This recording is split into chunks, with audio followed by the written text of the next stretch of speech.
All right, great to be back with Roop again for episode 4 of our talk show Tokenized Tomorrow, where we talk all things related to blockchain, asset tokenization, Web3, and many other things. So, Roop, looking forward to our conversation today, which will mostly focus around this intersection between blockchain and AI, right? Two highly transformative technologies, both in different phases. There was a lot of hype around blockchain. If you go back 2018, it hit, we hit the peak of inflated expectations, right? And then we went through the trough of disillusionment, and now we are in the, what is known as the phase of enlightenment, right? So the slope of enlightenment.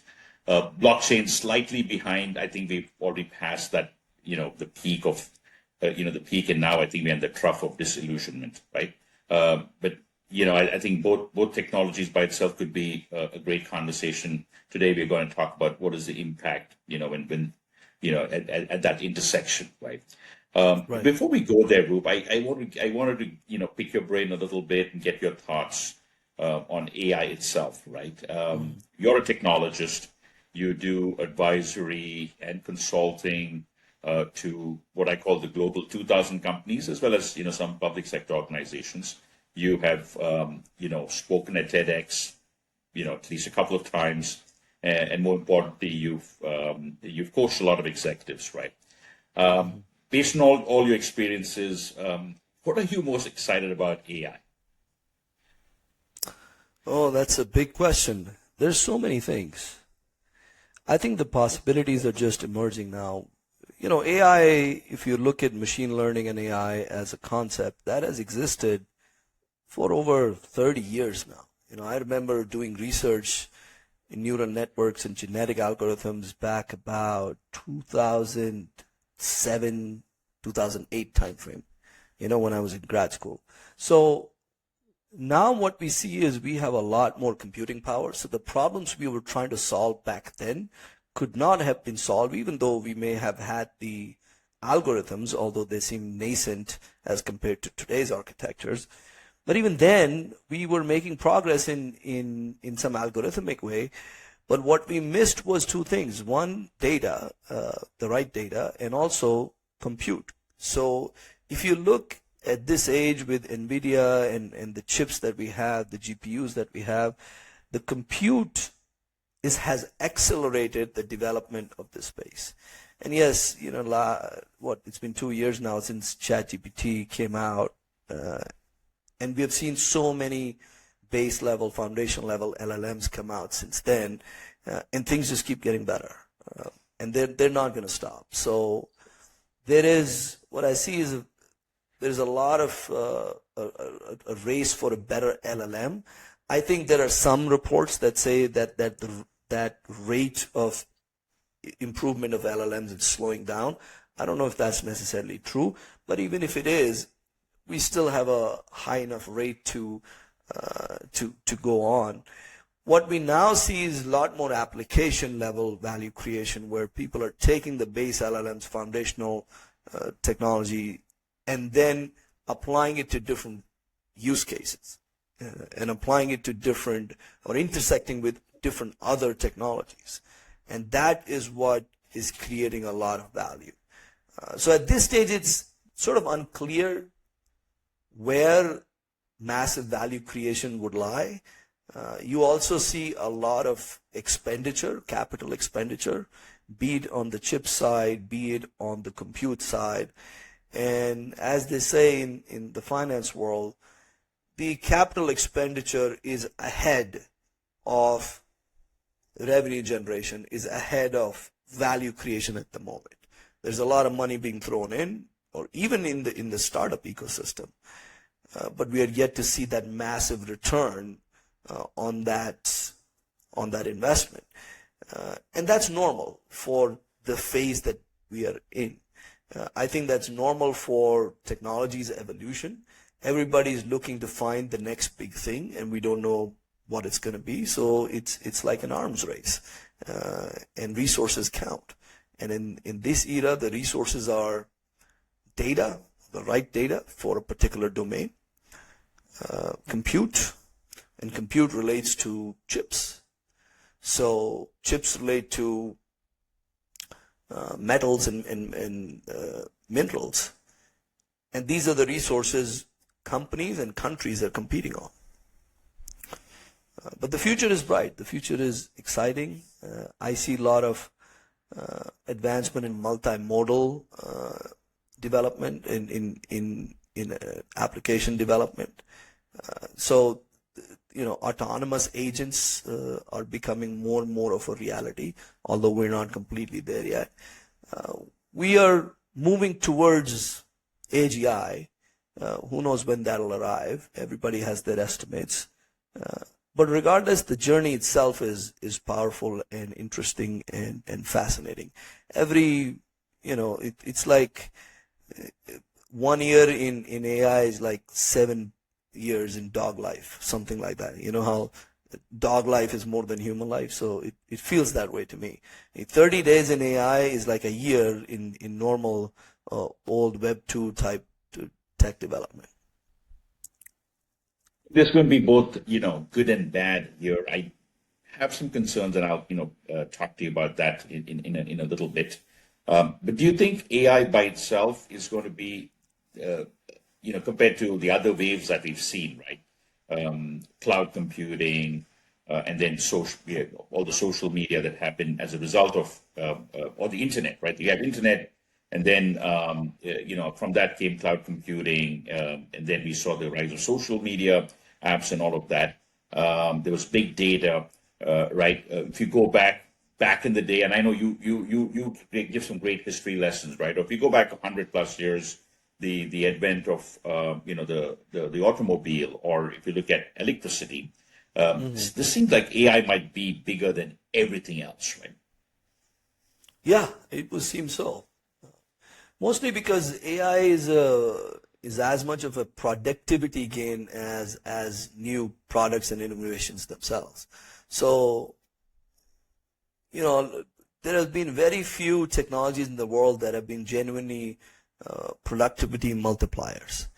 And the era that we live in, if the cost of energy reduces or keeps getting lower, and the cost of compute keeps getting lower, we can possibly, even in our lifetime, live in a era where a lot of the production, be it knowledge work or be it even human-based physical work, if you will, or work in a tangible environment, not just knowledge work, would be done by AI agents or robotic agents.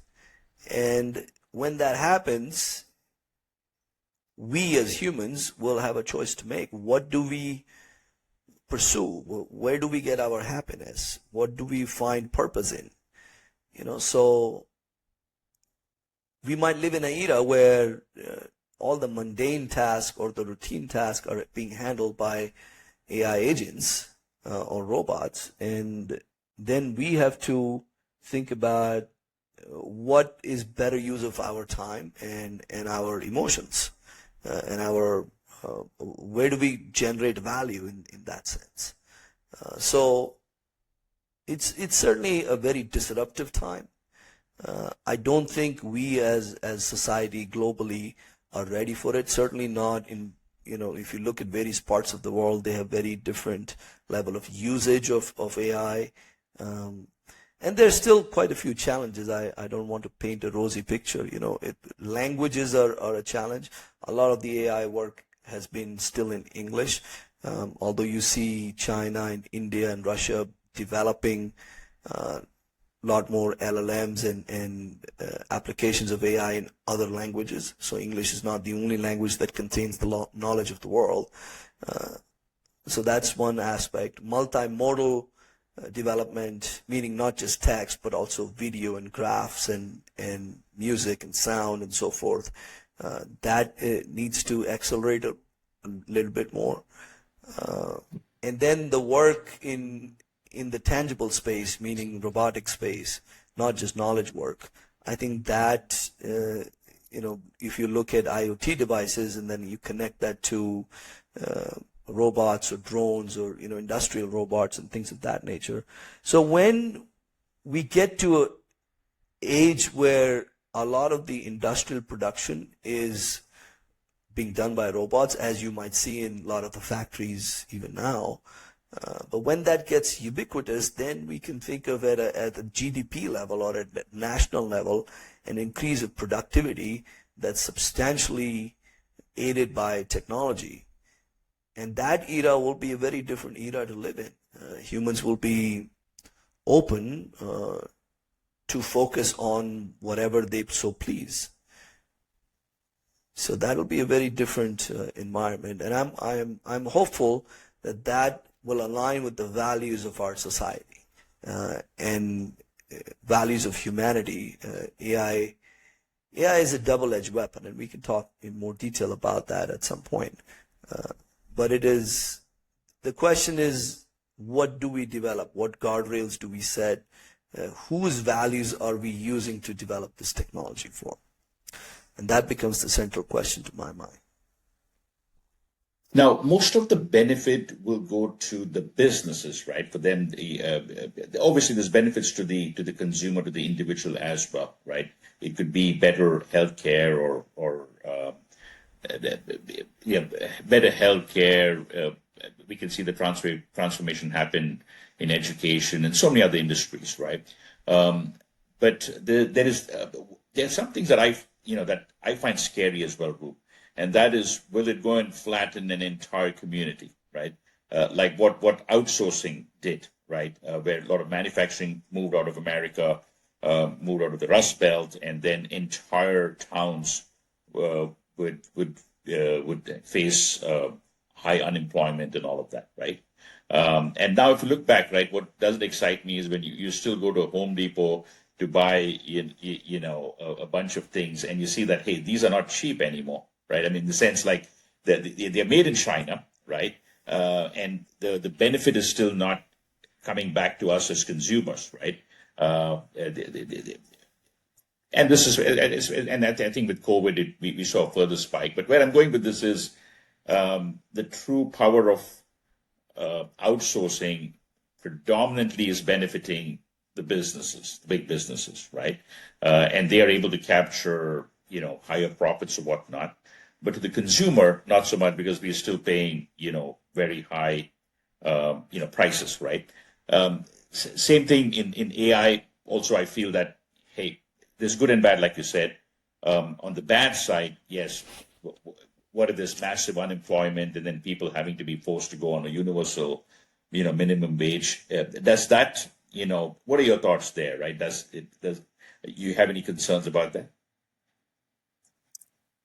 Yeah, so I mean, if you look at the premise of your question, it's a valid concern, but I look at it in a few different ways. One is national strategy. So you are predominantly referring to United States and what happened with the United States in respect to outsourcing. And that was a business decision as well as a structural decision in terms of structuring the economy, being it a service economy or a manufacturing economy. So I think American leaders have recognized that in the last, say, 10, 15 years.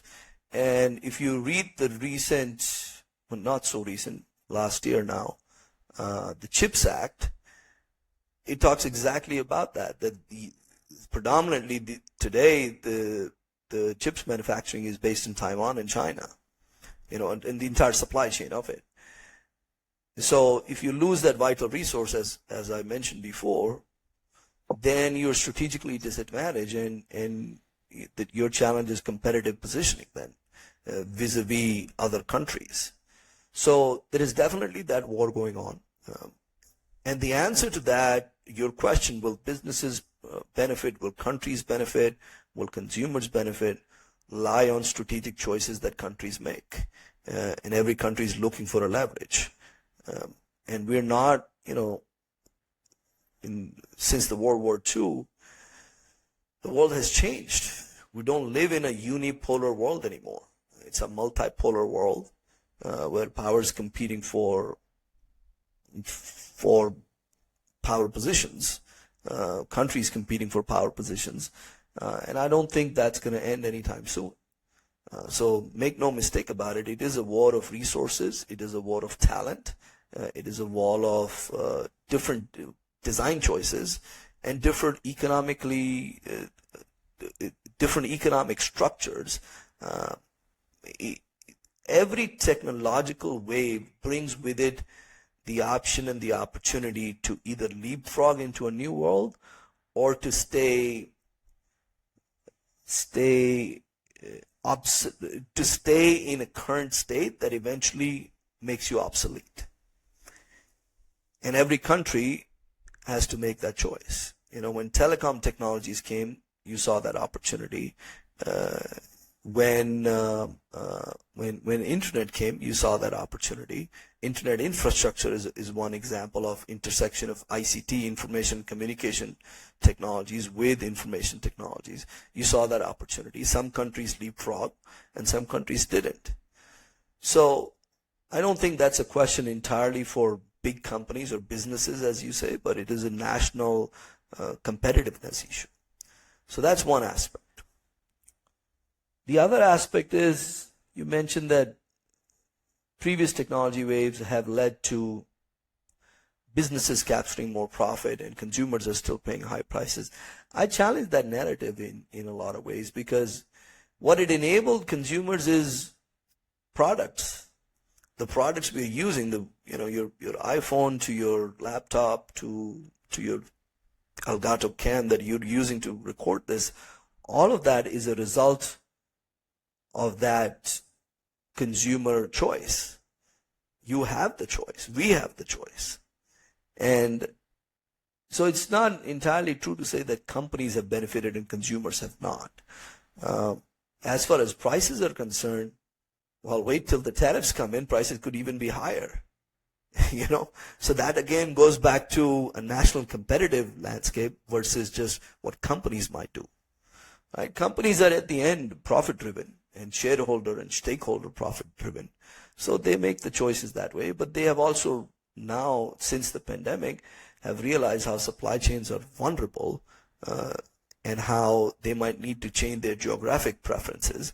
And that has a lot to do with national security and essentially a global geopolitical chess, which we can talk about in detail another time.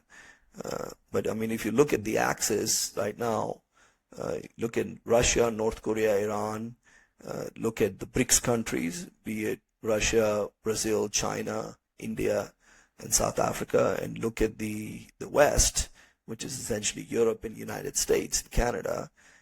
They all have choices to make, and we see a lot of friction points already. So I won't go into specific details there. But that's where the discussion goes. If you talk about what is this era going to bring us, and that, by the way, is true in every technological era. I think it's going to be more sharper, if that's a word I can use. It's going to be more. There are going to be more friction points here than they have been in the past, but there also will be advancements. And so, yeah. Anyways, from a consumer standpoint, I think if you look at AI as a productivity enhancer, as a productivity multiplier, then we see a lot of potential improvements for individuals, knowledge workers like you and me. If I can do the same task that I used to take 5 hours or 8 hours in 30 minutes, so right now you can develop, like I was watching some products the other day, I was watching a YouTube video on some products, and this person created a full design studio using AI that can do multimodal design, meaning video and sound, and they created this entire design studio over a weekend. Never in the history of mankind have we had such tools before. So if you can take an average software engineer and make them produce to the level of the best software engineer on the planet, let's say 10x their original production and the quality of their code, that level of improvement would exponentially increase what we might produce and what we might consume. I mean, it's a very different era that we're going to live in. All these conversations now will seem so pedestrian and sort of banal, even 5 years from now. Be like, what were we even talking about? It's going to be so much change. And I think that's the biggest issue. When I hear you say things like, I'm concerned, and we've talked off air about it as well, that there are a lot of, and not just you, a lot of people have concerns about these things. So I think a massive concern is just the amount of change that is happening. And nobody can keep track of anything and make sense of anything or everything at the same time. And that has people nervous and cautious and scared. And I understand that. Adoption of technology has always been that way. One of the things I like chatting about you is, so not just for our audience too, but it personally also, right? I get a lot out of these conversations because I think it's a mindset, right? That maybe over the past few months there was more fear around, okay, what could this do? Not so much for me, but you look at some other parts of America, right? Where or what it could do to the outsourcing industry, or what it could do to low-level coders, or what it could do to low-level testers or whatnot, right? Yes, but at the same time, I think you're right. Like I've already started benefiting from the AI tools. I think it was Sam Altman who mentioned something. Sounded pretty extreme, but I think it just shows the potential that if leveraged properly, maybe a single person could use a whole bunch of tools and build $1 billion company. Right now, as astonishing that is, it's possible. Even if it's not $1 billion company, she could still build an enormous business with very little, right? And that potential is always there. Yeah, we're not that far from it. I mean, today there's plenty of example of companies with 10 to 20 people that are valued at $1 billion or more, right? AI, what I call native AI companies. I mean, look at Anthropic. It's valued at what, 52 billion or some number? It's not that big of a company, right? So it's definitely in the realm of possibility, although it sounds extreme, but maybe it's not one, maybe it's, let's say, under 10 people. When in the human history have we had that? Never. So, it's just, give me 1 second. I need to get something, but then I'll give you another perspective of what you said about people losing jobs, because I think that's a big concern that people have. Yeah, give me 1 second. Sure.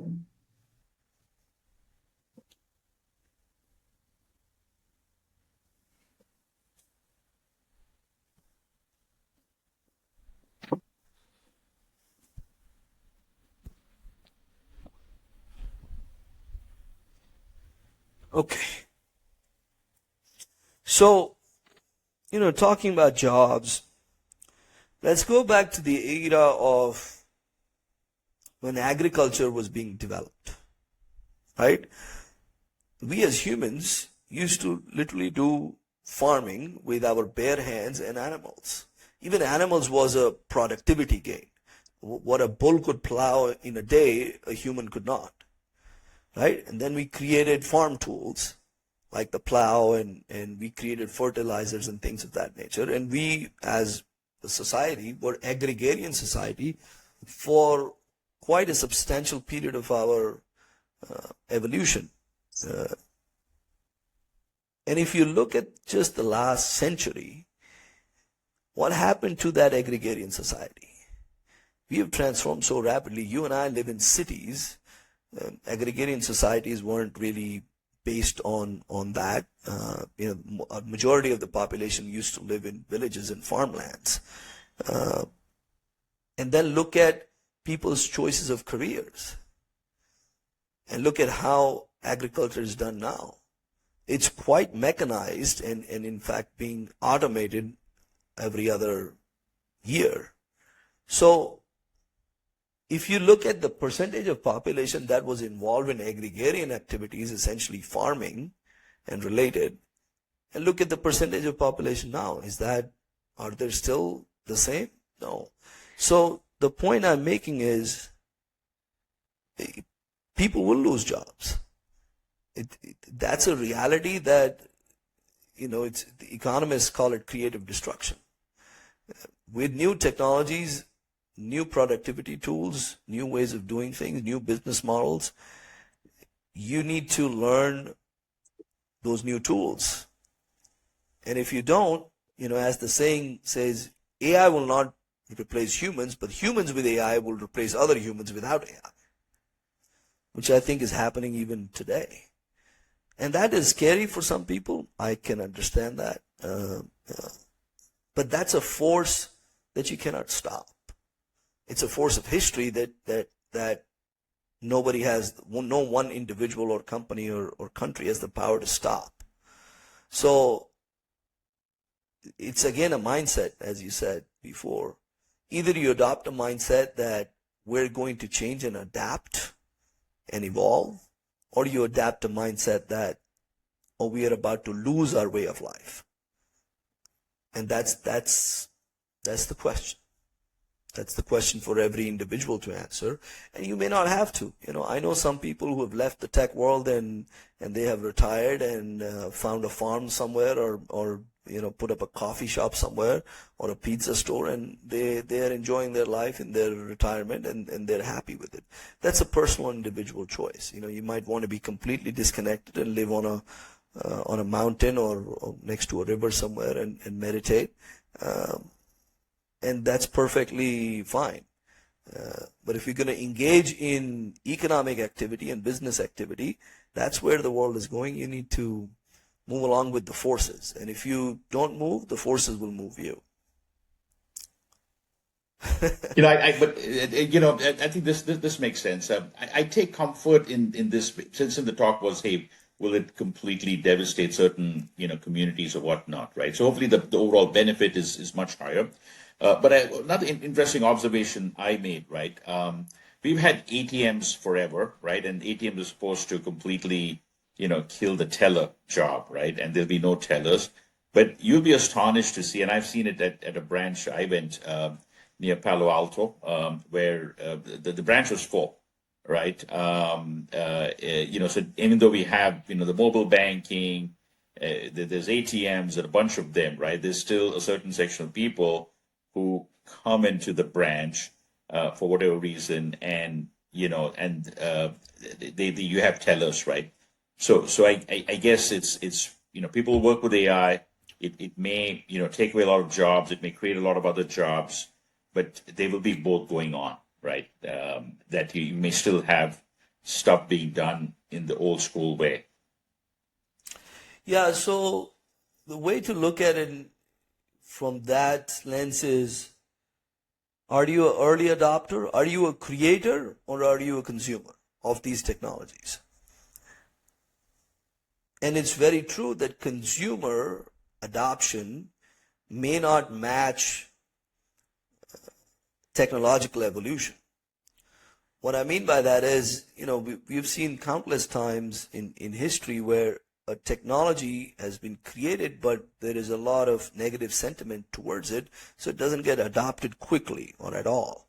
I don't know if you've mentioned this example before, but when coffee came to Europe from the Middle East, I believe, it wasn't adopted. Coffee, think of it as a tool or technology. What did they see it as, an evil beverage or something like that? Coffee? Yeah, so they were suspicious of it, and the biggest factor in getting it adopted was that the church, it was the Pope, the papal endorsement is what allowed coffee to be brewed and shared, and then they developed coffee houses, the likes of which we see now. But it took a religious authority to say it is okay to drink coffee, and now it is, coffee and tea are the two most prevalent beverages on the planet, right? So my point is, you you think of it that now and you say, well, coffee, such a thing, and people didn't like it, people didn't want it. And there are so many examples of technology. I mean, look at wireless technology was like this. Even now, there are a lot of suspicions of 5G and all that, right? And you look at, I was reading about refrigeration recently, and refrigeration used to have toxic materials to create the refrigeration effect. Ammonia and carbon dioxide were used, and there were a lot of issues with industrial refrigeration, so it wasn't adopted as you might think it would be now. So what seems normal now has gone through all these adoption challenges.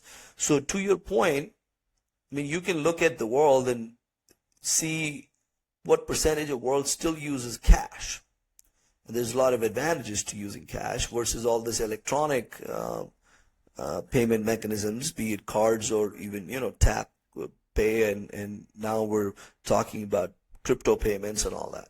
So there is going to be a section of the population that will not adopt new technologies. That's always been the case.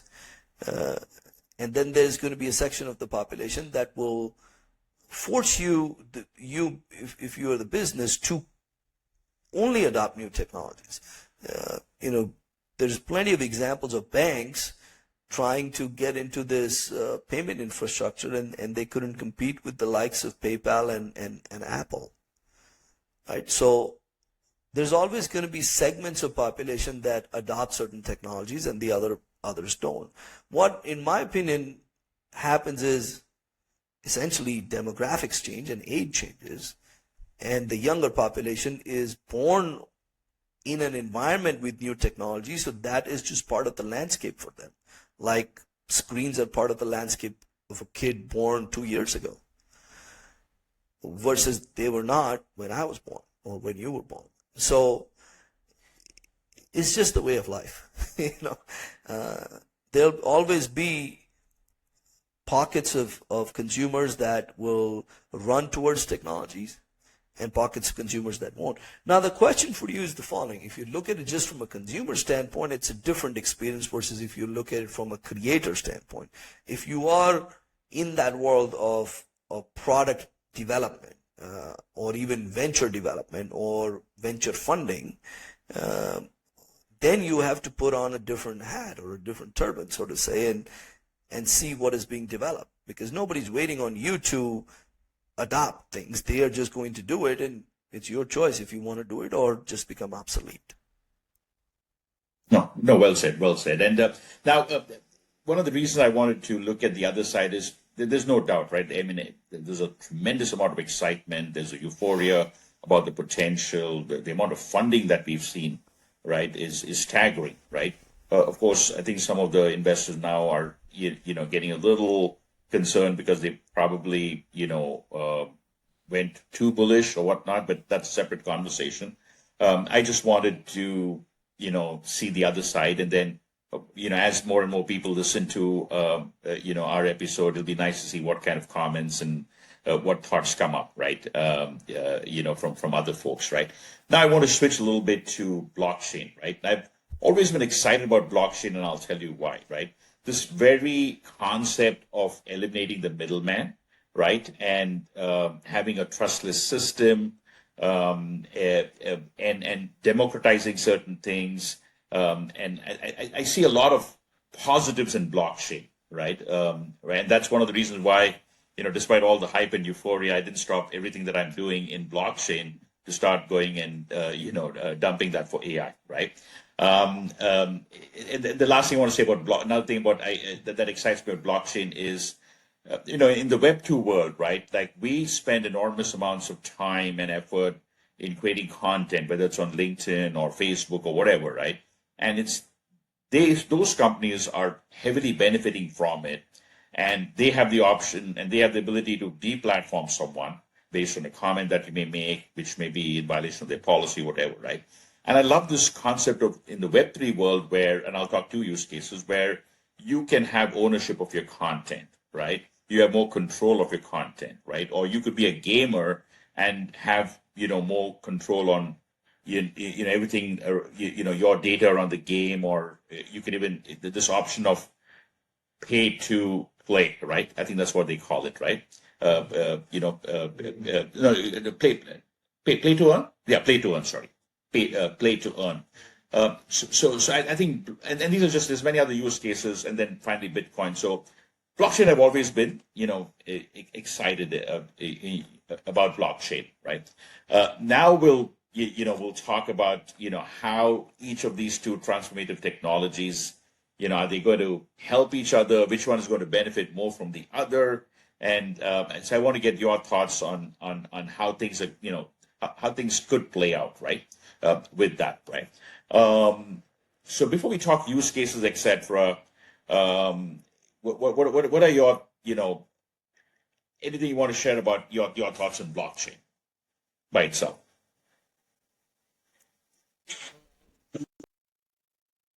Yeah, I'm not sure what's the question. Is it about blockchain and AI or No, let me rephrase. What excites you about blockchain technology? Right? That for you to say like, hey, I'm going to devote time. I'm going to develop yeah, this course. okay. Everything that you've been doing in blockchain. What drove you, to keep doing what you're doing in blockchain? Yeah, I think I'm still at a place where I was in 2017, 18.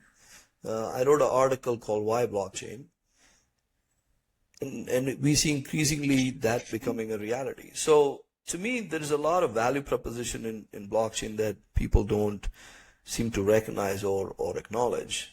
Blockchain, in essence, is business process automation, but it is done on an end-to-end process, not just inside a company. It is done in your entire network. And what that means is if you have to optimize the end-to-end process across a different set of partners, eventually you would arrive to a place where you will not add or have partners or players in the network that do not add any value.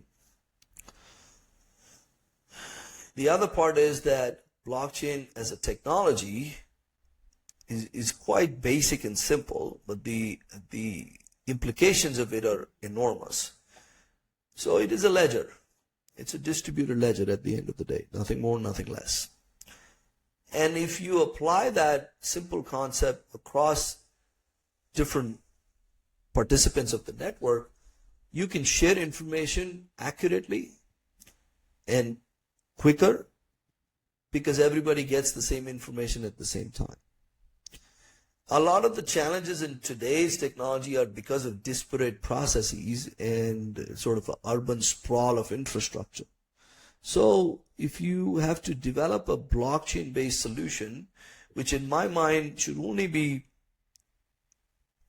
developed if you believe in radical transformation and not in incremental improvement. Incremental improvement is boring to me. The only use case where blockchain makes sense is when it radically transforms your end-to-end business processes and hopefully enables new business models. And when you do that, you'll see the transformative power of it. If you don't see that, if you don't use it in that wide lens, in that strategic capacity, then you're only looking at very small scale use cases. And as far as use cases are concerned, I can go, we can talk for hours about tokenization, we can talk about data sharing, identity use cases, we can talk even about crypto and payments and that entire world.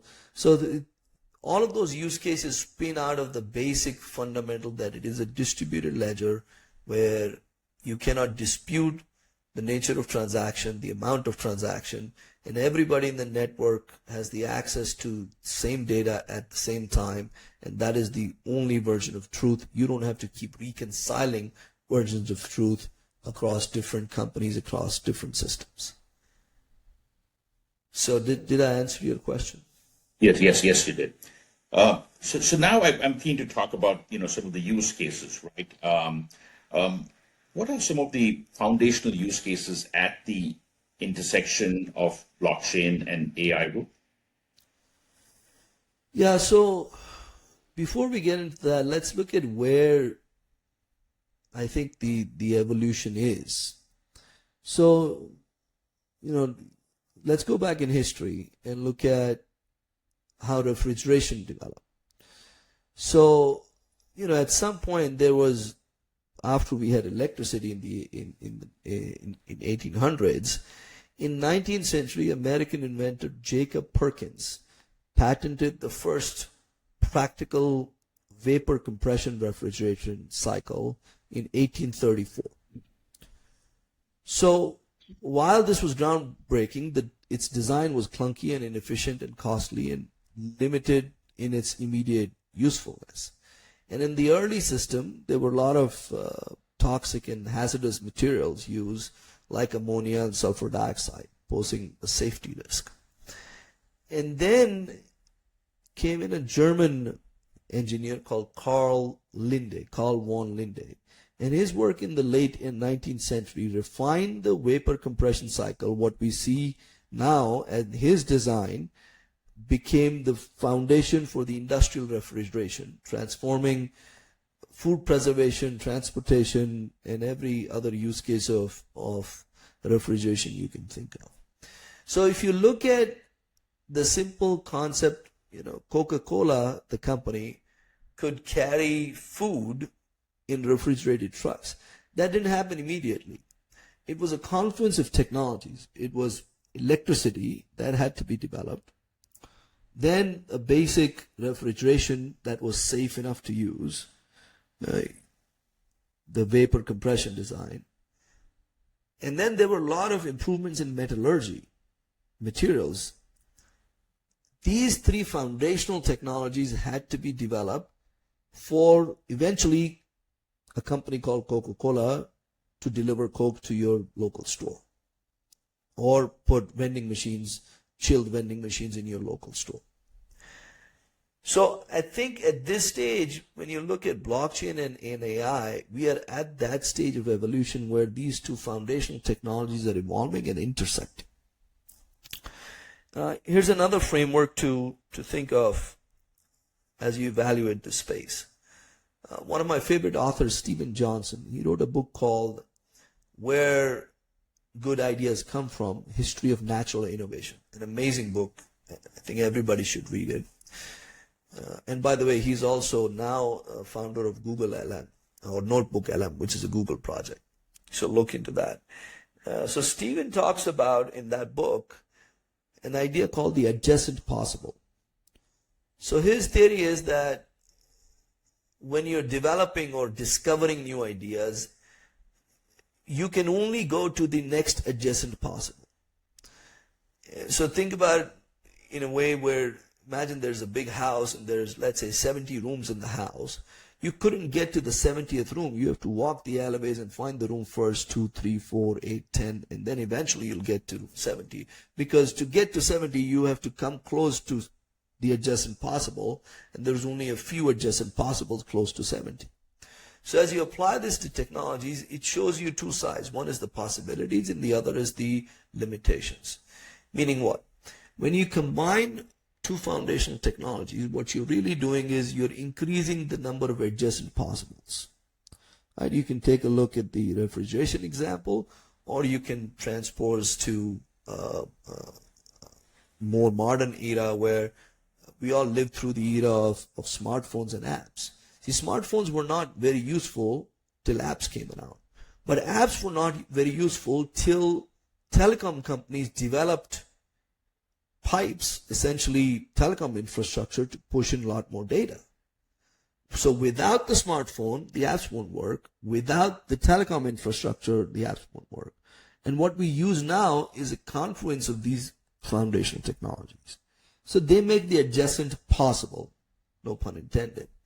The limitation is also, there are times when some technologies are ahead of its time, and there's a lot of cases of such, where a technology as a technical solution or a scientific curiosity exists, but the infrastructure or the aligning technologies around it to enable commercializations don't exist.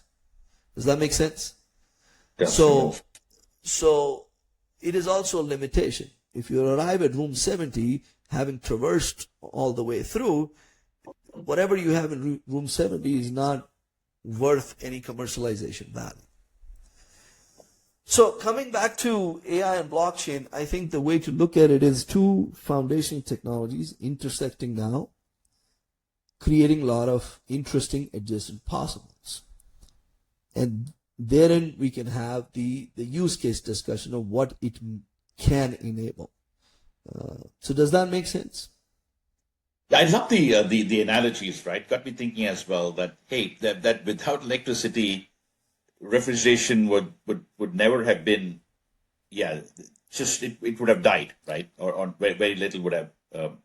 Yeah, it would have died, right? The other example also how apps made the iPhone or the smartphone so much more valuable and so much more needed, right? But when we talk about blockchain and AI, do you think they need each other as much as the first example? Or you're just looking at more like, hey, the net result would be, so much more valuable to society and to businesses? Yeah, so let's look at specific use cases to answer that question. I'll go through a few, but this is not meant to be an exhaustive list. So at the end, our view is on data integrity and trust because blockchain is a foundation for data integrity and trust. So AI can provide advanced analytics and pattern recognition, while blockchain ensures the data authenticity and immutability. You can also look at an entire field of distributed computing. So blockchain enables decentralized infrastructure for AI model training and deployment, reducing the dependency on centralized cloud players. So if you look at distributed computing, to me, there is a lot of applications around that. One is distributed data marketplaces, where now AI needs training data, and the need for training data or relevant training data is higher than ever before. So blockchain can allow for such data marketplaces to exist where people are exchanging data and they're being compensated in tokens or in crypto for the value of their data by the AI agent that is using the data to train. We can extend that and get into privacy preserving applications or use cases of AI and blockchain. So there are use cases if you use technologies in cryptography like zero knowledge proofs and homomorphic encryption. You can look at applications or use cases like AI models verification without revealing the input data.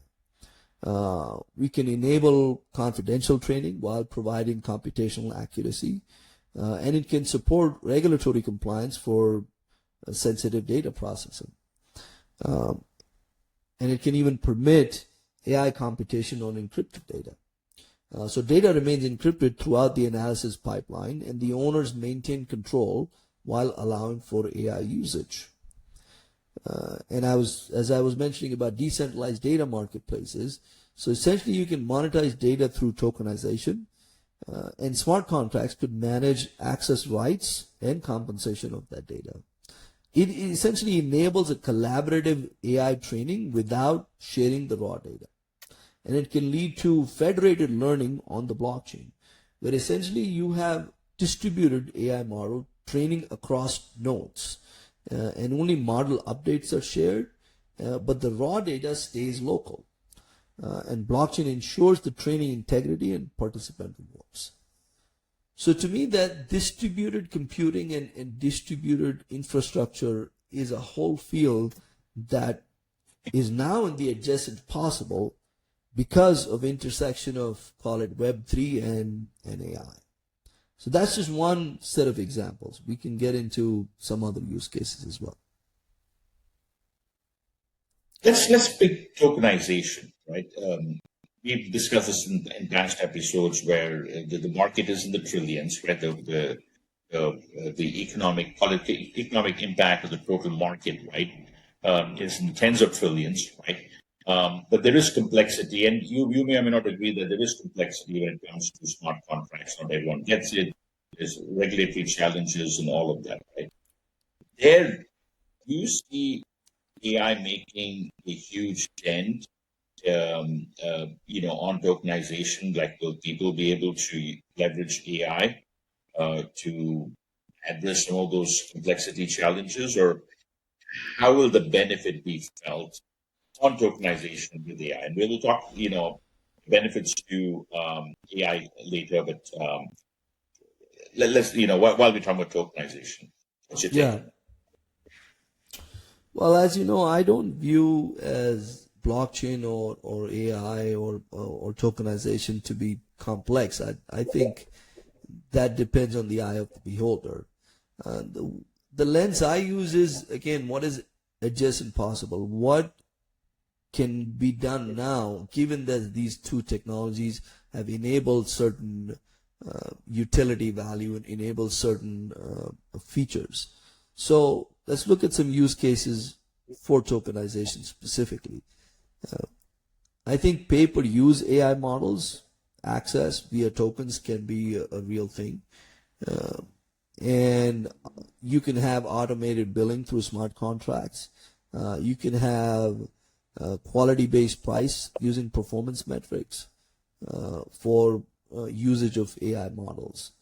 So it's essentially aligning the payment capabilities of tokens with AI services. We already talked about data tokenization, where you can use AI to derive data valuation. How important is this particular data? So let's say we have a data marketplace and we want to sell.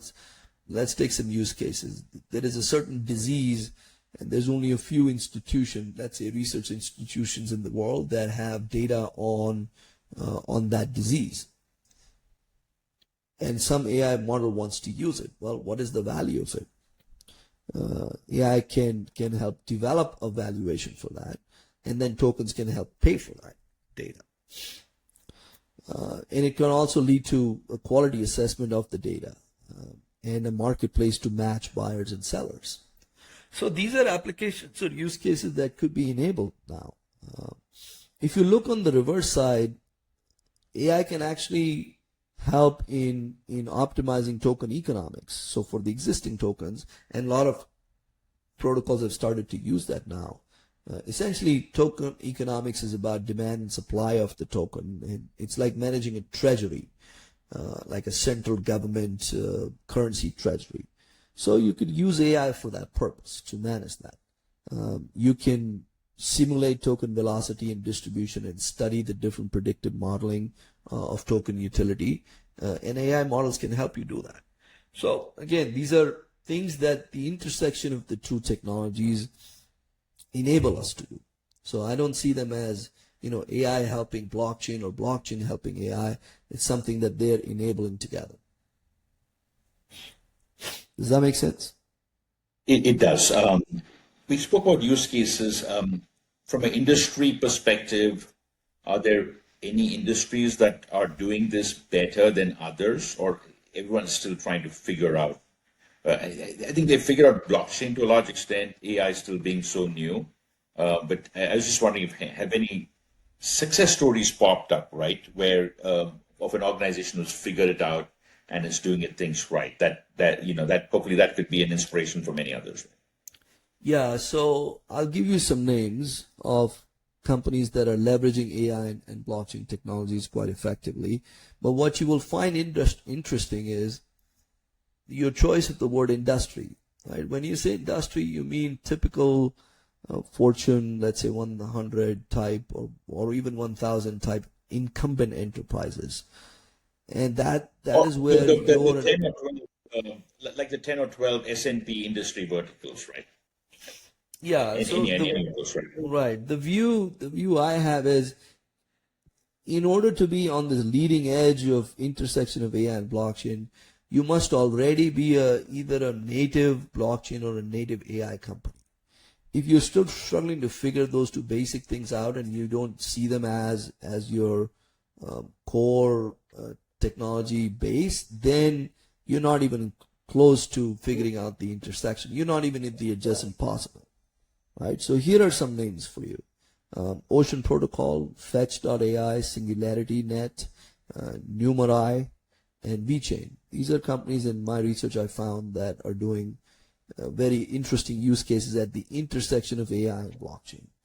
Now, if you look at the type of companies you talk about, I'm not sure. I mean, I haven't come across enough material to say that they are leading in any which way.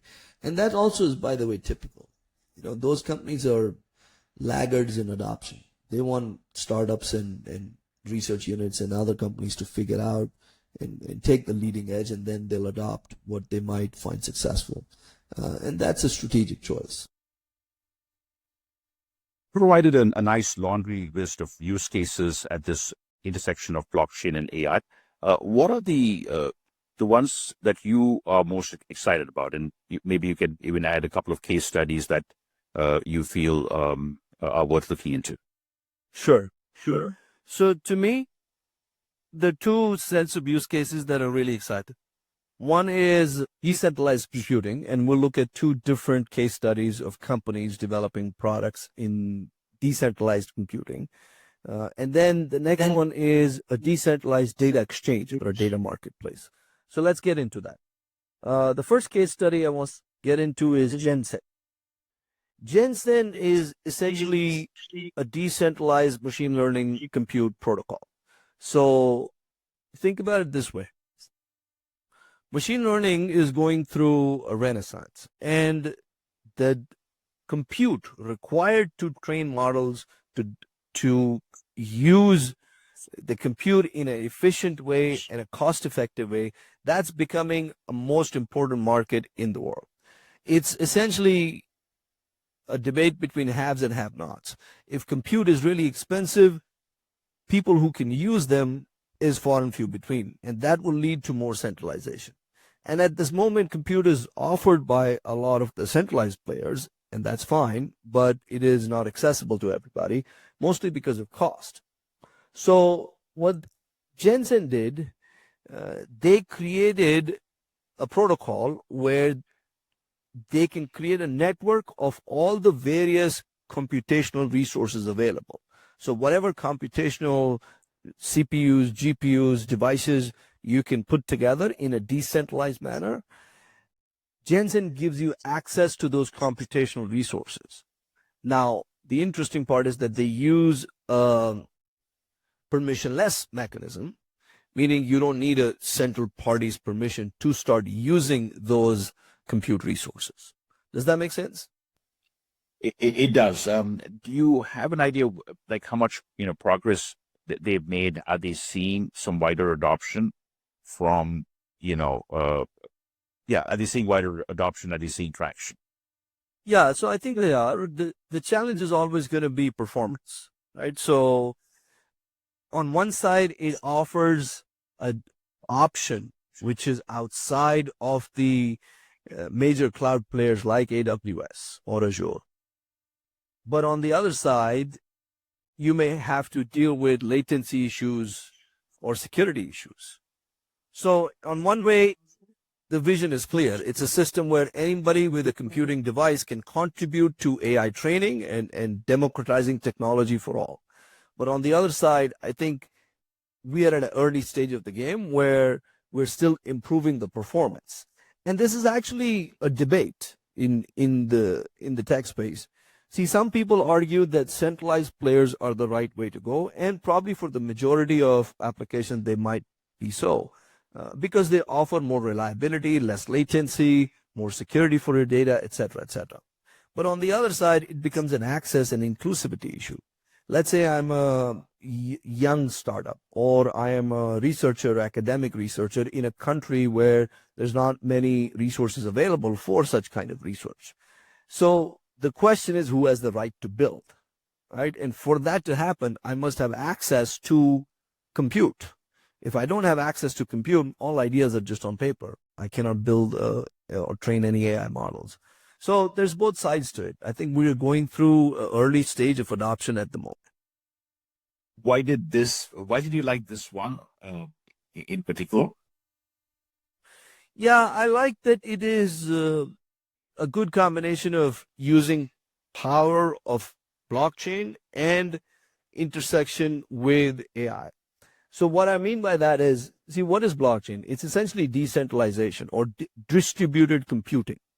So this uses distributed computing, but for the purpose of training AI models, and it opens the door for smaller players to become as powerful, perhaps, as the bigger players. Because in the AI world, what's going to happen is the big may appear small and the small may appear big. What I mean by that is there are now even smaller AI models that can be run on your phone, you know, or if we allow this kind of a decentralized computation, then smaller players can potentially train useful AI models and create their apps, and they might create more value in some cases than some bigger companies. We are at an early stage, so that's yet to be found out. But to me, the right to build, the access to computation resources at a low enough cost is what attracted me to this particular use case in this particular company. No, I love the problem that they are solving. This was a few weeks ago on LinkedIn. I saw a post where a founder of a startup was trying to hire an engineering leader, and he point blank asked him how many GPUs, right? And he said, "It's not so many GPUs. Don't waste my time." Right. Yeah. So I think what Jensen is trying to do is to level that playing field. What are the enormous challenges you think they'll have to overcome for this to become like really successful? Yeah, and as I said, it's performance. At the end, you want the systems to be reliable and to have low latency. And in any distributed network, that depends on how many resources you have on the network. Since one party does not control it, it's contributed by the network. So there's always some level of variability. But I think those are growing pains. At some stage, as we saw with a lot of public blockchains in early years of, let's say, 2015, 16, 17, even 18, that the more the networks grew, the more stable the environment became, more stable the network became, more computation power it had, etc., etc. So these are just growing pains of a distributed system. Nothing out of the ordinary. I think we're on the path to accessibility, compute accessibility for all. So there's another case study here that I would like to get into, quite similar, called Deep Brain Chain. So they claim that they are the first public AI chain building decentralized AI infrastructure compatible with EVM smart contract standard and supporting the decentralized operations of AI models. So the basic difference between the two is that this deep brain chain, this is purely GPU chain, not any other resources, but purely GPU compute resources. And they launched their public net, I think, last year, sometime fall of last year. So there's good traction there. But as I said, we are in the early stages of it. And their philosophy is similar. They essentially talk about liberty to build, right? The rights to build. And I think that's a common theme here, to have low cost, yet high performance, distributed computing that is not controlled by a central player, and anybody who chooses to contribute can contribute, and anybody who wants to build models, train models, use those computing resources can, using this network. Very cool. You gave two interesting case studies. Thinking beyond, making compute available, is there a case study in the data world, right? Data is, the oil in our digital economy. Maybe some similarities. Are you seeing any, success there? Yeah, there's quite a few of these examples. We will choose one, Ocean Protocol. So Ocean Protocol is a decentralized data exchange, specifically for AI training data. Now, let's take a step back. I have been predicting decentralized data exchanges for the last, 5-6 years. And now they're becoming more and more of a reality. So what's the basic principles here? The idea is that data is valuable, and data owner who is ready to let the data be used for a specific purpose should be compensated for it. It also allows for user control, meaning the data is not just stolen or taken away or just used without the user's consent or the owner's consent. So it creates somewhat of an exchange or a marketplace. I have this data, I put it out in the market, people can bid on it and pay a fair price, market price, and then they can use the data for the purposes they need. There's another principle which is really important here, which is privacy. So really good data sometimes is private data. So think about it this way. Let's say you run a pharmaceutical company and there's another pharmaceutical research institution somewhere else across the world. Now, pharmaceutical data for a particular disease, for a particular demographic is difficult to achieve, is difficult to acquire. But let's say that research institution in some other part of the world has that data and is willing to let you, the company, use that data for research purposes to coming up with new drugs because it has a higher purpose of solving for a disease, a condition that can help humanity. The question there is they don't want it to be shared outside of this particular use, so they want it to be private. And number two is that they want a reasonable, fair market compensation for it. Earlier, there was no mechanism or platform to enable that. Now, with Ocean Protocol and similar other decentralized data exchanges, you can create tokens out of your data and essentially sell that data and let other people use it for computation. The related part to that is, while keeping it private, right? That is important to realize that. The related part to that is, it's a different philosophy. See, till now, we have been talking about taking data to compute. It's like if data was a gift, then we take the gift to the compute's house and the compute uses the data. I'm being a little fictitious here, but you get my point. Their philosophy is opposite, which is bringing compute to data. Why should data go to compute's house when compute can come to data's house? So you allow for computation to run on your data while keeping the data on-prem and keeping authority and control over that data, but still allowing for computation to be done for a fair price. I think enabling that model will unlock a lot of other use cases within the space that can be exponential. Does that make sense? Yes, it does. And is there and in this use case, what are the roadblocks they will have to overcome for mass adoption? Yeah, so I mean, if you ever did a Porter's analysis, on the industry, you will find that there are just major monopolistic or big tech companies that control access to data.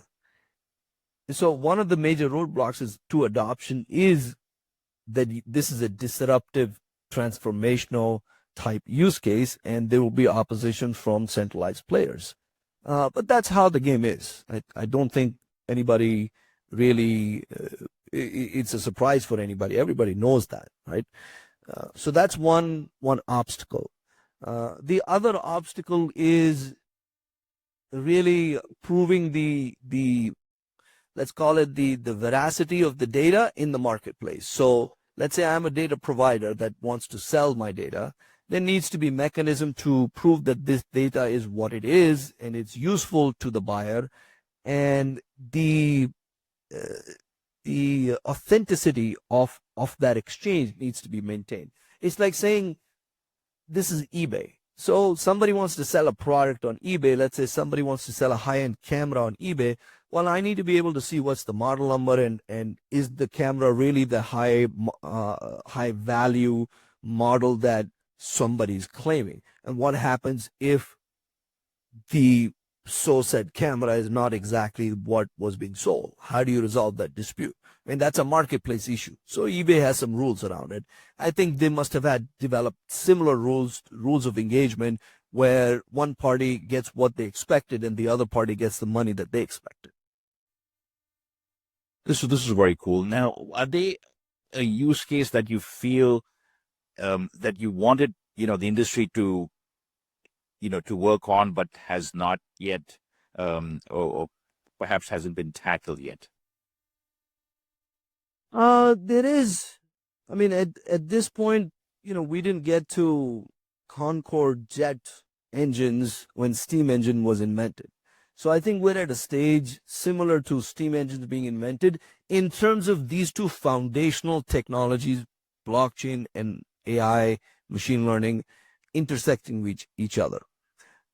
I think we're going to see a lot more interesting use cases out of it, using AI for solving for some problems in a network that blockchain networks may find, or using blockchain to enable trust and transparency in AI decision making. So one of my favorite use cases that I'm yet to see really good examples or case studies for is the following.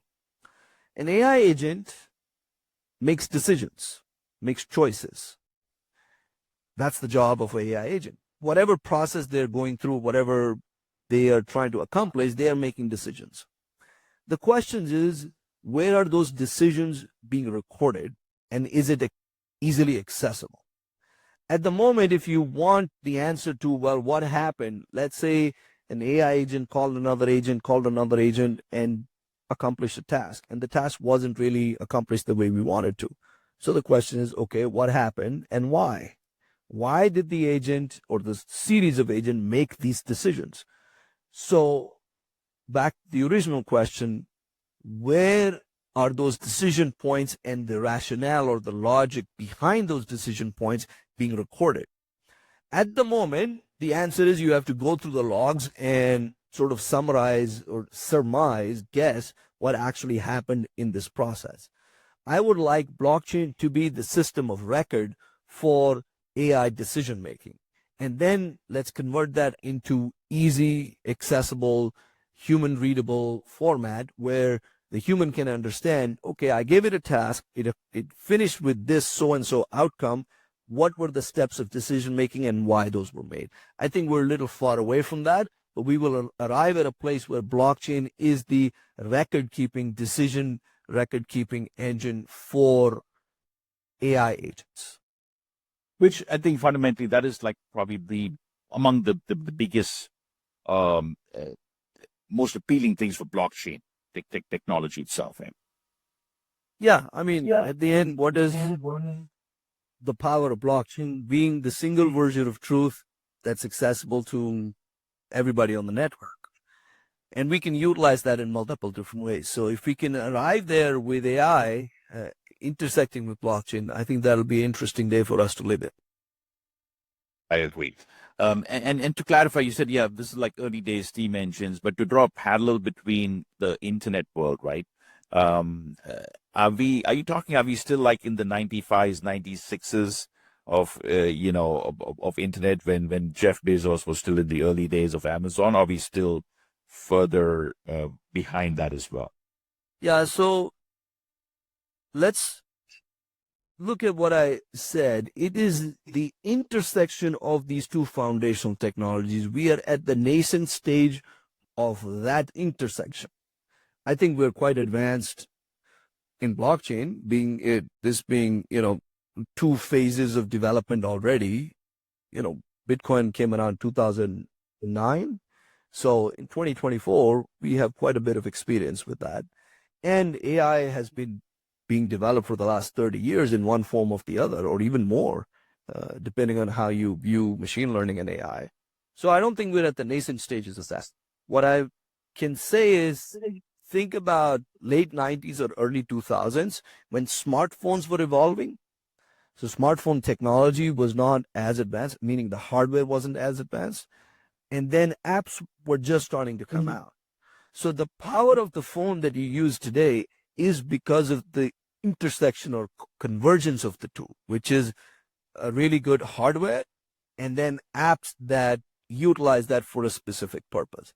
I think we're in the early 2000s of that era where the intersection of the two can really explode into creating economic value, which we haven't seen yet. This has been a great conversation. We have a few more things to cover. So let's change gears at this point, all right? All right. For organizations who have already made some progress, right, in AI, but may not be thinking, blockchain, or it's the other way around, right? Yeah. Based on some of the consulting that you've done, your interactions with executives, what advice would you give them? Yeah, so I see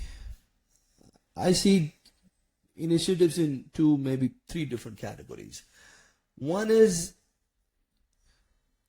companies are still trying to use AI as a cost-cutting measure. What I mean by that is if it took, or you can say a productivity gain measure, a productivity gain tool. If it took 10 people to do something, can I make do with 3? Can AI tools enable the 3 to do the job of 10? So that's one category of initiatives. And that will not stop. That's just the nature of capitalism and productivity gains. The second is what other new product and services can be enabled, meaning that doesn't exist today. It's not about optimizing what is being already produced. It's producing something new that doesn't exist. And in that, I would split that into two categories where one are, category of, let's say, more near-term outcomes, and some of them are moonshots. Some of them are technological moonshots, trying to develop technology that does not exist at all. And we may succeed, we may not succeed, but we're pouring this money. The other category is the more substantial one where you already see the adjustment possible 2-3 steps ahead, and you can see in the future, maybe a year, 2 year, 3 year down the lane, where you can arrive to. All you need is to develop A, B, C, D, E, put more compute, have more training data, make the algorithms learn better, and maybe you have a prototype and you're improving the efficiency of the outcome and reducing the hallucinations, reducing the false negatives, etc. So that's the category of use cases that is probably the most prominent ones I see. So yeah, that's what I see happening with the AI space. Unless you are in a progressive organization with innovation as your charter, you're going to find it difficult to find use cases at the intersection of blockchain and AI. You have to have a foundational understanding of both in technological sense and also in the strategic sense where you could be developing things that do not exist. And very few organizations have the wherewithal for that. But having said that, you also can look at it in reverse. There are countries, some of which we have talked about, that have a much more progressive view of these technologies, and they are willing to go where others haven't, and they use this as leapfrogging. And they think of it as, if we don't develop this now, we will be left behind. And it's not a matter of luxury, it's a matter of mandatory development that we don't have a choice. It's not a luxury item, it is an absolute must. So those are the ones that might be playing with in a sandbox at the intersection of blockchain and AI. We've discussed this multiple times where in the blockchain world, there are certain markets, geographic markets, where there seems to be a lot more motivation. Either it's an emerging economy and they're looking at that as a strategic advantage for their economy, right? To leverage a myriad of technologies, and blockchain is one of them, right? So they're seeing a lot more focus on blockchain, right? Whether it's Singapore or the Middle East are two good examples. But when it comes to looking at AI by itself, I think that's where I think that all that innovation, like every other technology, the US is it, right? There's no concerns that we had in blockchain in AI, right? There's way too much happening in AI for us to have that concern, right?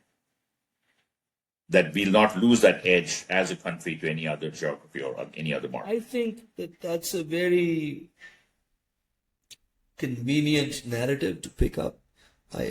It's also a complacent narrative.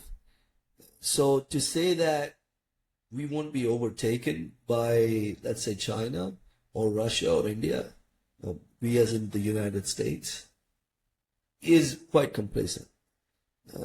Gone are the days of technological advantage staying for a sustained competitive period. This is a era of transient and transformative advantage, competitive advantage. What I mean by that is maybe we are 8 months, a year ahead, but that can change rather quickly just because the rate of change is so high. So I wouldn't say that we should be in a complacent place and say, oh, nobody can beat us. That's definitely not true. The other point of view I have is not looking at it from a country or a sovereign nation state viewpoint, but from a companies versus a sovereign nation state viewpoint. Companies these days are global, and especially big tech is. And to assume that global innovation is not going to reach beyond one's borders is kind of, living in a fool's arena. So companies have their own compulsions that are different from countries. And I actually see that as a big fault line that you'll see a lot of friction in the coming era. So that's how I see it. It's companies will do things to develop technologies that will end up in their competitive advantage and their bottom line. Countries may have other value proposition or preferences, and that may not align at certain times. I mean, look at the biggest companies that are developing LLMs and putting a lot of money. Look at NVIDIA. It's a global company, although it is based in one country, but it is a global company. So is all the other big tech. And to assume that those innovations in some way are not permeating to other countries and they are only bound on the boundaries of United States is kind of an outdated viewpoint, in my opinion. Now, to end this topic, right? Do you have any concerns where, hey, that as an industry or as either at the industry level or everything combined, that hey, are you confident enough that they've got it right? Are they doing things right as far as leveraging AI and everything that's happening? Right? Are we in the right direction? If you have to look at a very high level view of everything that's happening in the AI space. I wouldn't jump to that conclusion. Is it too early? It's one, it's too early, and two, the way I see it is you have to make the design choices, and we have to make, let's go back just a few years ago, like 20, 30 years ago, when we were developing social media. By we, I mean the startup community, the tech companies community that was developing this. Now they claim that there were a lot of unintended consequences. I don't buy that theory. I think they were very intentional consequences. So the big picture here is to look at what values are we using to develop these algorithms. And it's very easy to just get technical and forget about a societal impact, which is what I think happens inside a lot of the big companies. But you have to look at, so to say, impact on humanity, right? And everybody talks about safe AI or responsible AI, but responsible for who? My value system, my individual value system may be different than your individual value system, which might be different from a country's value system. So what is AI being developed for? Or what parameters is it being fed? And this goes into, policy debate, this goes into political debate, this goes into historical debates. So it's a very nuanced area. But I think to jump to conclusion that we are doing everything right, I don't think I'm there yet. As you know, a lot of notable people have raised alarms because we could go either ways. There's no guarantee. I mean, yeah, sure, I'm hopeful and I'm generally optimistic person anyway, so I'm optimistic that humans will not develop things that will destroy us. But there's no guarantee, it doesn't exist. So it depends on the design choices we make at the end. It depends on the monetary choices we make, where we invest, and what kind of design we choose. And could we develop AI that'll replace humans or overtake humans at some point? There is a chance. It's not a big chance, but there is still a potential chance for it. So I'm gonna stay with the alarmist at this point and say we cannot take that view away and assume that everything would be perfectly fine unless we make it so. It is our decision and our actions that make it so. And the reason I say that, Roop, is because this AI is a technology by itself that could do so much, right? And at a pace, unprecedented in human history, right? And I want to ask, like, hey, did we catch a pattern where we think we may be going off track? I'll give you two personal examples, right? If I go back in the early 2010s, I was, in the information security space, right? And a lot of the focus was on, outside threat protection, right? Have the firewalls and everything else, right? But very few organizations, showed enough concern about the insider threat, right? Until they were, a bunch of high profile, breaches, right? Either a disgruntled employee or it was a, fat fingering mistake or whatever, right? That cost a company in the billions, right? So this was, it's not to, judge the people, a lot of smart people, big industries, big names, etc., all very focused on, everyone was running that, okay, we'll do everything we can to protect the outsider threat, but, the insider threat, mitigation was not enough, right? Another example I'll give you is having the, it's so common in so many organizations, you'll have the chief information security officer reporting to the CIO, right? That shouldn't be the case, right? That should be a separate thing, right? So that's where, when I talk about, the industry doing something wrong or too many companies doing something wrong, and it may seem a little thing, but it's a whole different world, right?